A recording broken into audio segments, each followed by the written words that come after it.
Hello everyone, स्वागत है आप सभी का स्टेप टू सक्सेस क्लासेस में। डेली करंट अफेयर्स की सीरीज में आज के वीडियो में हम लोग 25 और 26 दो दिन का करंट डिस्कस कर रहे हैं। स्टार्ट करते हैं अपने आज के पहले क्वेश्चन से।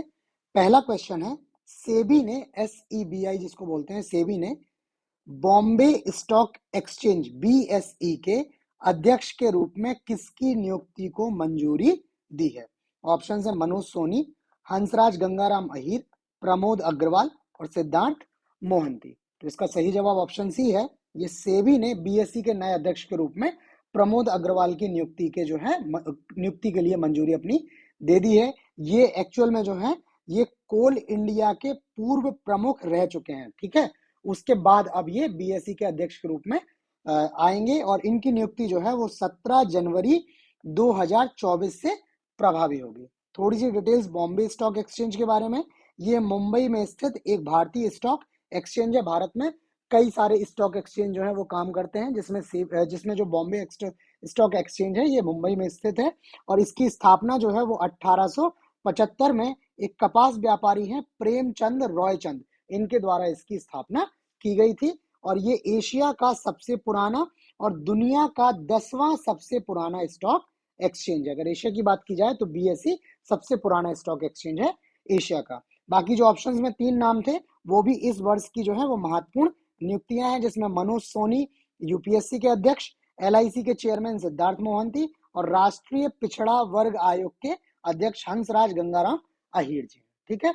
दूसरा क्वेश्चन है, भारत का पहला कृत्रिम बुद्धिमत्ता आर्टिफिशियल इंटेलिजेंस शहर बनाया जाएगा? गुरुग्राम को, लखनऊ को, बेंगलोर को और पुणे को। तो इसका सही जवाब ऑप्शन बी है। ये अभी जो है उत्तर प्रदेश सरकार है उसने घोषणा की है कि वो लखनऊ को जो है वो AI आर्टिफिशियल इंटेलिजेंस शहर और मेडटेक मेडिसिन टेक जिसको बोलते हैं व्यापक AI एकीकरण के साथ, मतलब इसमें भी AI का इंटीग्रेशन होगा, इसके जैसे क्षेत्रों में उत्कृष्टता केंद्र के रूप में ये लखनऊ को स्थापित करेंगे। ठीक है। अगला क्वेश्चन है, भारतीय श्रमिकों और छात्रों के लिए अंतरराष्ट्रीय प्रवासन संगठन इंटरनेशनल ऑर्गेनाइजेशन ऑन माइग्रेशन द्वारा कौन सा प्रोजेक्ट लॉन्च किया गया है? ऑप्शन है project Sanjay, project Kusha, project 17A और प्रोजेक्ट प्रयास। तो इसका सही जवाब ऑप्शन डी है। ये प्रोजेक्ट प्रयास नाम से एक प्रोजेक्ट लॉन्च किया है अंतरराष्ट्रीय प्रवासन संगठन ने, जिसका जो लक्ष्य है वो है भारतीय श्रमिकों और छात्रों के लिए सुरक्षित, व्यवस्थित और नियमित प्रवासन की सुविधाओं के लिए इसको शुरू किया गया है। ये प्रयास का जो फुल फॉर्म है वो है promoting regular and assisted migration for youth and skilled professionals. Hindi में युवा और कुशल पेशेवरों के लिए नियमित और सहायक प्रवासन को बढ़ावा देना। तो थोड़ी सी डिटेल्स जो है वो इसमें अंतरराष्ट्रीय प्रवासन संगठन के बारे में। ये क्या है, जिनेवा में स्थित है और इसकी स्थापना वर्ष 1951 में हुई। इसके महानिदेशक जो हैं अभी MP पोप इसके जो हैं वो महानिदेशक हैं। और ये एक यूनाइटेड नेशंस की, संयुक्त राष्ट्र की एजेंसी है जो मानवीय और व्यवस्थापित प्रवासन को बढ़ावा देने के लिए समर्पित है, डेडिकेटेड। इसका कार्य ही क्या है, ह्यूमैनिटेरियन और जो है व्यवस्थित ऑर्गेनाइज्ड जो है माइग्रेशन को बढ़ावा देना। जो 3 और प्रोजेक्ट लिखे थे उसमें प्रोजेक्ट संजय युद्ध क्षेत्र में निगरानी प्रणाली को मजबूत करने के लिए भारतीय सेना द्वारा चलाया जा रहा है। प्रोजेक्ट कुशा जो है ये DRDO द्वारा विकसित है और इसका जो कार्य है भारत में इजराइल का जो आयरन डोम है, ठीक है, जो अभी बहुत ज्यादा चर्चा में है क्योंकि इजराइल और जो फिलिस्तीन के बीच में विवाद चल रहा है, युद्ध चल रहा है काइंड ऑफ। तो वहां पर क्या है, इजराइल का आयरन डोम जो है वो इजराइल को एक अच्छी जो है वो डिफेंस मैकेनिज्म प्रोवाइड करता है। तो उसी के बेसिस पे इंडिया भी अपनी क्या करेगी, वायु रक्षा प्रणाली विकसित करेगी प्रोजेक्ट कुशा के अंतर्गत। और प्रोजेक्ट 17A के अंतर्गत भारत द्वारा क्या किया गया है, 7 युद्ध पोतों का निर्माण किया गया है। ठीक है। अगला क्वेश्चन देख लेते हैं, हिंद महासागर नौसेना संगोष्ठी IONS नौसेना प्रमुखों के सम्मेलन COC का 8वां संस्करण कहां आयोजित किया गया? ठीक है। ऑप्शंस हैं आपके भारत, थाईलैंड, इंडोनेशिया और सिंगापुर। तो इसका जो सही जवाब ऑप्शन बी है। ये थाईलैंड में और थाईलैंड के बैंकॉक में इसका जो आयोजन किया गया है वो रॉयल थाई नौसेना द्वारा इसका आयोजन किया गया है। इस सम्मेलन में क्या है, 27 सदस्य देशों और पर्यवेक्षक देशों के नौसेना प्रमुखों एवं वरिष्ठ प्रतिनिधियों ने भाग लिया है। इसके अलावा भारत जो है वो वर्ष 2025 से 27 के बीच IONS की अध्यक्षता संभालेगा और 9वीं COC 2025 जो है वो भारत में आयोजित की जाएगी। तो ये भी जो है वो आपका इंपॉर्टेंट फैक्ट है। ठीक, बाकी हम लोग जो भी क्वेश्चंस डिस्कस कर रहे हैं ये क्वेश्चंस हम PDF के फॉर्म में भी आपको प्रोवाइड करते हैं। उसके लिए ये जो है संस्थान का टेलीग्राम का यूजर ID दिया हुआ है। इसके अलावा जो है मैं आपको यहाँ पर आपका वो संस्थान का व्हाट्सएप नंबर भी प्रोवाइड कर देता हूँ। ठीक है, ये नंबर है, इस नंबर के थ्रू आप व्हाट्सएप पे मैसेज करके या टेलीग्राम ग्रुप ज्वाइन करके ये PDF वहां से ले सकते हैं। ठीक है, इसके अलावा जो है UPPCS जो है वो 2 परीक्षाएं आयोजित करने वाला है। एक RO ARO की review officer, assistant review officer, उसके बाद दूसरी जो है वो प्रीलिम्स, UPPCS का प्रीलिम्स 2024। ये 2 परीक्षाएं जो है वो UPPCS आयोजित करने वाला है। तो इन परीक्षाओं के लिए हम लोगों ने करंट अफेयर्स जो है, ठीक है, जो जितने टाइम पीरियड का इसमें आने की संभावना है, तो करंट अफेयर्स के प्रैक्टिस सेट्स की सीरीज हमने स्टार्ट की है। ठीक है, प्रैक्टिस सेट्स की ये 50-50 क्वेश्चंस के जो हैं प्रैक्टिस सेट हैं। डिटेल्ड वीडियोस हैं ये, इनमें डिटेल्स भी हैं, जो भी क्वेश्चंस डिस्कस किए हैं वो डिटेल्स के साथ हैं और इसका प्रिंटेड मटेरियल भी जो है वो अवेलेबल है। तो ये सारे वीडियोस भी आप क्या कर सकते हैं, चैनल पर देख सकते हैं। उनकी PDF भी आप यही टेलीग्राम के थ्रू आप ले सकते हैं, व्हाट्सएप के थ्रू ले सकते हैं। इस सीरीज के कुछ वीडियो जो है वो ऑलरेडी अपडेट हो गए हैं। बाकी एग्जाम होने से पहले तक जो है वो करंट का जितना भी होगा कंटेंट एग्जाम के लिए इंपॉर्टेंट, वो सारा आपको मिल जाएगा। ठीक है, अगला क्वेश्चन देख लेते हैं। ठीक, अगला क्वेश्चन है हमारा, अंतरराष्ट्रीय महामारी तैयारी दिवस कब मनाया जाता है? 25 दिसंबर, 26 दिसंबर, 27 दिसंबर और 28 दिसंबर। तो सही जवाब ऑप्शन सी है, प्रतिवर्ष 27 दिसंबर को अंतरराष्ट्रीय महामारी तैयारी दिवस के रूप में मनाया जाता है। ये वर्ष 2020 में पहली बार इस दिवस को मनाया गया था। ठीक है, और ये संयुक्त राष्ट्र महासभा है उसके द्वारा 7 दिसंबर 2020 को एक प्रस्ताव अपनाया गया, जिसके तहत घोषणा की गई कि 27 दिसंबर को प्रतिवर्ष अंतरराष्ट्रीय महामारी तैयारी दिवस के रूप में घोषित किया जाएगा। ठीक है, बाकी डिटेल है वो आप PDF से देख लीजिएगा। इंपॉर्टेंट जो है वो आपका डेट है और संयुक्त राष्ट्र महासभा द्वारा इसको अपनाया गया है। अगला क्वेश्चन है, उत्तर प्रदेश में पहली इंट्रा डिस्ट्रिक्ट हेलीकॉप्टर सेवा का उद्घाटन कहाँ किया गया है?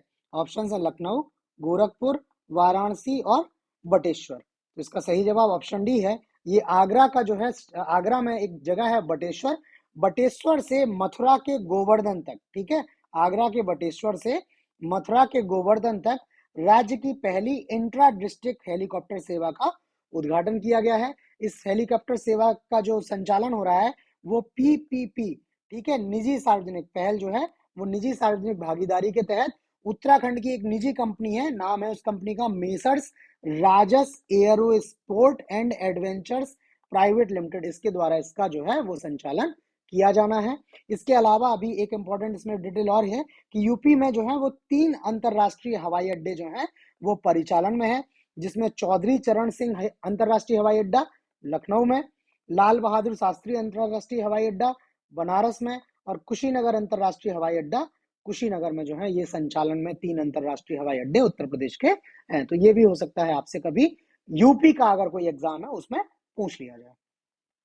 अगला क्वेश्चन है, यूट्यूब चैनल पर 2 करोड़ सब्सक्राइबर्स तक पहुंचने वाले विश्व के पहले नेता बन गए। उन नेता का नाम बताना है जिनके यूट्यूब पर 2 करोड़ सब्सक्राइबर्स हैं। ठीक है, ऑप्शंस हैं व्लादिमीर जेलेंस्की, सी जिनपिंग, नरेंद्र मोदी और जेरे बोल्सोनारो।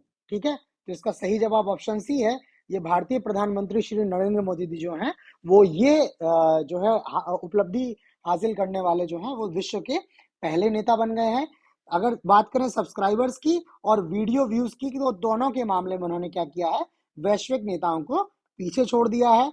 जबकि ब्राजील के जो पूर्व राष्ट्रपति हैं जेयर बोल्सोनारो, ठीक है, ये द्वितीय स्थान पर है। जबकि यूक्रेन के राष्ट्रपति व्लादिमीर जेलेंस्की जो है वो दूसरे स्थान पर व्यूज के मामले में। ठीक है, व्यूज के मामले में व्लादिमीर जेलेंस्की जो है वो दूसरे स्थान पर हैं और सब्सक्राइबर्स के मामले में जो है वो ब्राजील के पूर्व राष्ट्रपति जेयर बोल्सोनारो जो है वो दूसरे स्थान पर है। तो ये दोनों नाम भी इंपॉर्टेंट है। ठीक, बाकी क्वेश्चंस जो है इस तरह से हमने डिजाइन किए हैं, क्वेश्चंस की डिटेल्स को इस तरह से जो है डिजाइन किया हुआ है कि जो भी परीक्षा में संभावित क्वेश्चंस हैं वो या तो क्वेश्चन के माध्यम से या तो डिटेल के माध्यम से कवर कर लिए जाएं। एडिशनल डिटेल वैसी जिनका कोई यूज नहीं है या जिनकी परीक्षा में आने की कोई संभावना नहीं है उनको अवॉइड किया है, उनको इसमें इंक्लूड नहीं किया है। ठीक है, और इस तरह से बनाया गया है कि आपको क्वेश्चन जो है वो जो है यहीं से मिल जाए। बाकी पुरानी जो कुछ परीक्षाएं हुई हैं उत्तर प्रदेश की भी, और जो अन्य आयोग हैं केंद्रीय स्तर पर जो परीक्षाएं कराते हैं, जो अभी हमारी करंट अफेयर्स की सीरीज फरवरी से चल रही है, उससे बहुत सारे क्वेश्चन जो हैं वो पूछे गए हैं और कुछ कुछ क्वेश्चन तो एज इट इज इसमें आए हुए हैं। अगर आप लोगों ने पुराने परीक्षा के देखे होंगे और वीडियो देखा होगा तो आपको ये आइडिया लगा होगा कि ये हैं। ठीक है, और जब ऐसा कोई क्वेश्चन मिलता है तो उसको भी बता देते हैं कि ये क्वेश्चन जो है वो परीक्षा में पूछा गया है पहले। अगला क्वेश्चन है, पहली बार एक हिंदू महिला ने 2024 के पाकिस्तान के आम चुनावों के लिए नामांकन दाखिल किया है। उसका आपको नाम बताना है। क्या नाम है? रीता ईश्वर, संगीता, डॉक्टर सवीरा प्रकाश और दीपक पेरवानी। तो सही जवाब ऑप्शन सी है। ये डॉक्टर सवीरा प्रकाश जो हैं इन्होंने जो है पाकिस्तान के आम चुनावों के लिए नामांकन दाखिल किया है। बाकी ऑप्शन में जो 3 और नाम दिए हुए हैं ये भी जो है वो पाकिस्तान के जो है वो चर्चित व्यक्ति हैं। ठीक है, ये पाकिस्तान के जो हैं जो सबसे अमीर लोग हैं उन लोगों में ये शामिल है। बात करें डॉक्टर सवीरा प्रकाश की, तो ये पाकिस्तान का जो खैबर पख्तून एरिया है उसके बुनेर जिले से ये प्रत्याशी के रूप में इन्होंने अपना नामांकन पत्र दाखिल किया है। ठीक है, ये पाकिस्तान पीपल्स पार्टी जो है जिसको पीपीपी भी बोलते हैं, इसके टिकट पर चुनाव लड़ने की इनकी उम्मीद है। और पाकिस्तान में अभी 16वीं नेशनल असेंबली के जो है सदस्यों के चुनाव के लिए 8 फरवरी 2024 को आम चुनाव होने, उन्हीं चुनाव में ये भाग लेने वाली हैं डॉक्टर सवीरा प्रकाश। अगला क्वेश्चन, हाल में चर्चित कुडनकुलम परमाणु संयंत्र का निर्माण किस देश के सहयोग से किया जा रहा है? ठीक है, ऑप्शन है अमेरिका, ब्रिटेन, रूस और फ्रांस। इसका सही जवाब ऑप्शन सी है। ये रूस के सहयोग से कुडनकुलम परमाणु संयंत्र जो है वो भारत के तमिलनाडु में निर्माण इसका किया जा रहा है। चर्चा में इसलिए रहा क्योंकि अभी कुडनकुलम परमाणु संयंत्र में जो भविष्य की बिजली इकाइयां हैं, जो फ्यूचर यूनिट्स हैं, उन यूनिट्स के निर्माण पर क्या है, समझौता हस्ताक्षर हुआ है।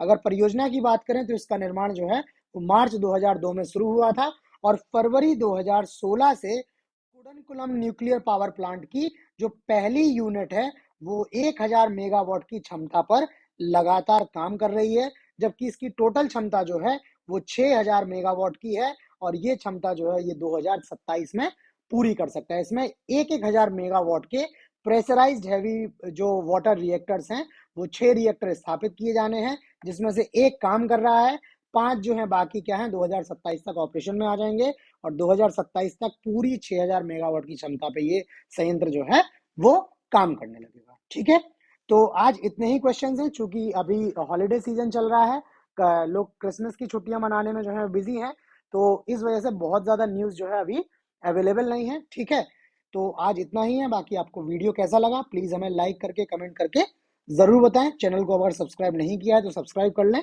नोटिफिकेशंस भी ऑन कर लें ताकि आपको टाइमली नए कंटेंट के बारे में अपडेट मिलती रहे। और जो भी कंटेंट हम लोग डिस्कस कर रहे हैं उनकी पीडीएफ्स के लिए आप हमें टेलीग्राम और व्हाट्सएप के थ्रू कांटेक्ट कर सकते हैं। ठीक है, तो आज इतना ही। बाकी नए क्वेश्चंस के साथ कल मिलते हैं, तब तक के लिए धन्यवाद।